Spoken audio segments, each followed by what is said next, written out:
Hello and welcome to the training for the Spring 2021 SAT. This is for hallway proctors as well as room proctors. Everyone needs to be prepared to step into the room if necessary. You should have your manual in front of you. If you don't, please pause this video and go get it. And then you can restart the video to follow along and mark it up. I'm going to go through some of the sections and point out some of the most important things, but I am going to skip some things for brevity.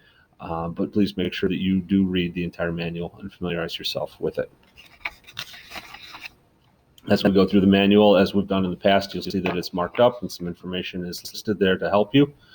Please note we're going to pick up items in the small gym after 6:45 and before 7:10. That is important we do that. Description of what you need to do as a proctor is in terms of responsibility for everything that happens in that room. 2 parts to the test: evidence-based reading, writing, and math. There is not an essay. The state has taken that out for this spring. You will receive 2 rosters, as we've done before. Please note that they both need to be completed. One was put out in the hallway to be picked up for attendance. The other stays in the testing box. There is a testing materials report form on the back of this manual that you will need to complete and turn in, as well as turning in this manual when you're finished. As I mentioned before, it is important that you read and familiarize yourself with this entire manual, including all the information within it. Information that needs to be posted to the board in the front of the room is listed here. Also, please remember that you need to assign students to seats. They should not pick their own seats. We will provide you with small cards like we've done before. If you need the irregularity report or to cancel test scores, please see me and I will provide those and assist you with completing those. Again, information on collecting and counting materials to make sure that everything is done. There is a seating chart on the back of the book that also needs to be completed and turned in as well.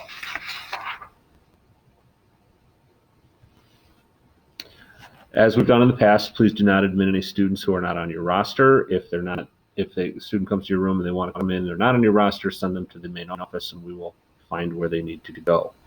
If you don't recognize a student and you can't find them or access them in Teacher Access Center, you can find a hall monitor, a DA, or an admin, and they will help you admit and recognize that student.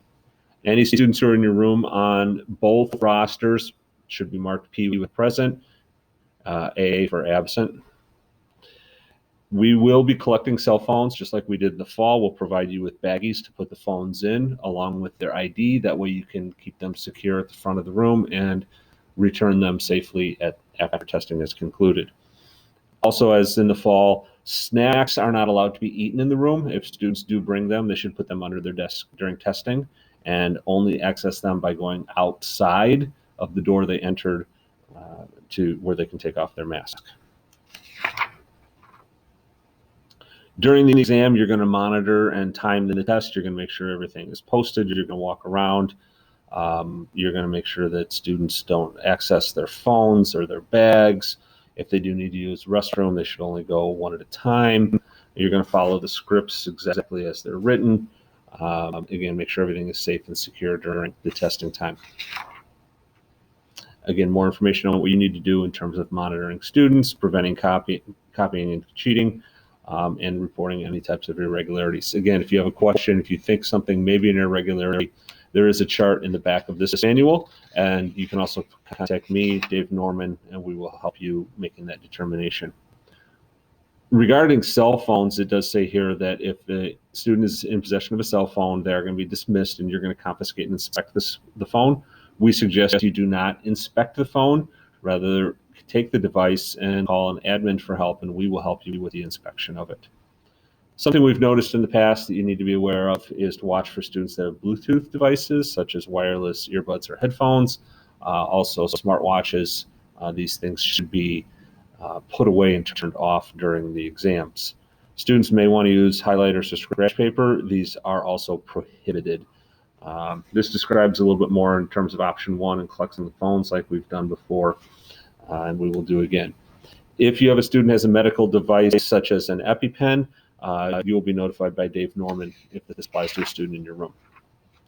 Calculator guidelines and policies are here. As always, we do not have calculators to provide for them, except for the students who are approved to use a 4-function calculator on the exam. If that's the case, one will be provided in your box, and the student's name will be on it. During the breaks, the students remain in the room. They can go out to use the restroom one at a time, but they do need to remain in the room. If a student needs to take a break during the exam, the clock does not stop. It continues on. And again, please only allow one student at a time to take an unscheduled break.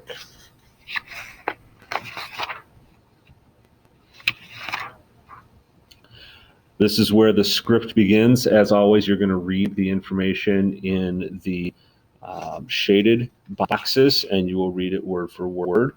Pause where it says pause, and continue through. Again, collecting cell phones. Please do make sure at this point where it says to walk around and check for these things that you do that and make sure that the room is secured. Remember, this is an actual SAT. The students do receive a score they can use to report to colleges. So it is important that we do this right and we don't have to void any scores.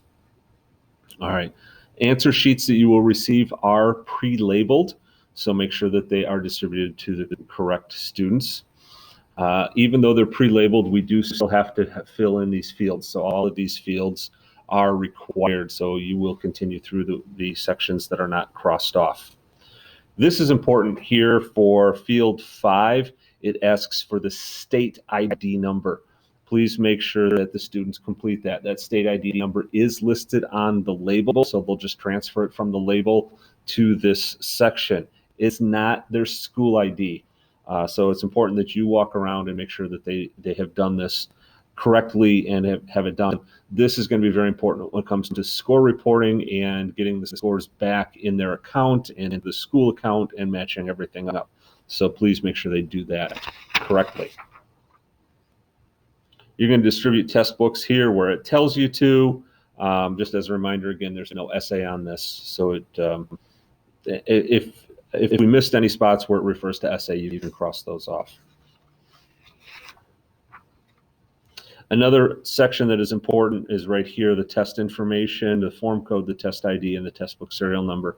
Again, you want to make sure that the students fill this in correctly. That way their test will be scored properly.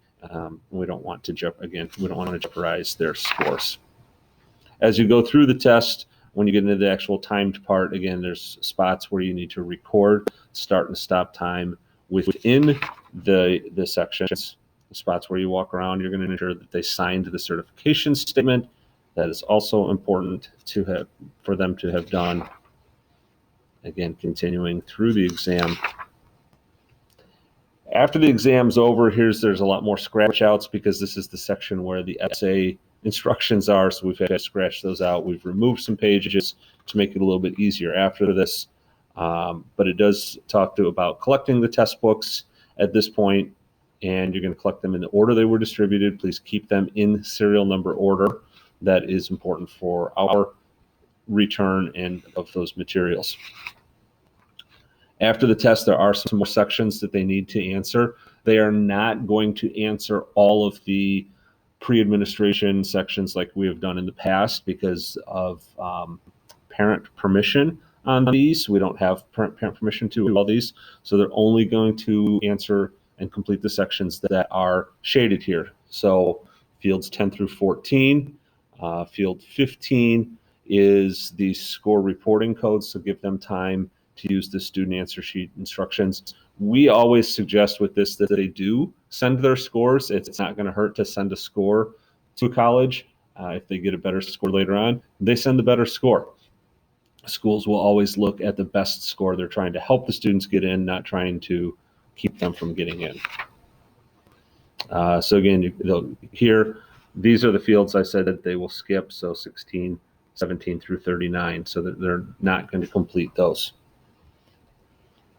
Collect answer sheets, make sure you get one from every student, and please do check, make sure they filled in definitely fields 1 through 9 that you would have done prior to the test. Those are essential and that must be filled in. Some of the others are optional, as it says in the instructions. Make sure again that they filled in the form code and those other essential pieces to get the scoring right.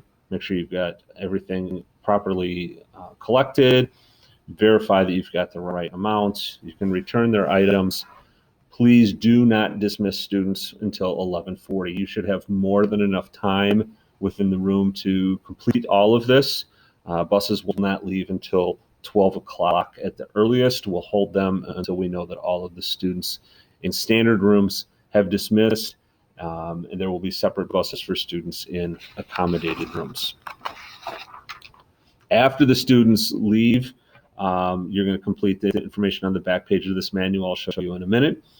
That is the testing room materials report form and then the seating chart. You're going to make sure that the roster that is still in your box identifies who's present, who's absent. These materials all need to come back to this small gym, right back to the table where you picked them up. We've continued to leave in here the timing chart for your assistants, list of acceptable calculators, and then as mentioned before, the irregularity chart is also in here. The back 2 pages of the manual are, as mentioned before, the testing room materials report form. You're going to need to fill in the room number, your name, this information in terms of serial numbers and materials will all need to be completed so that you know what has been given to you, what you're returning.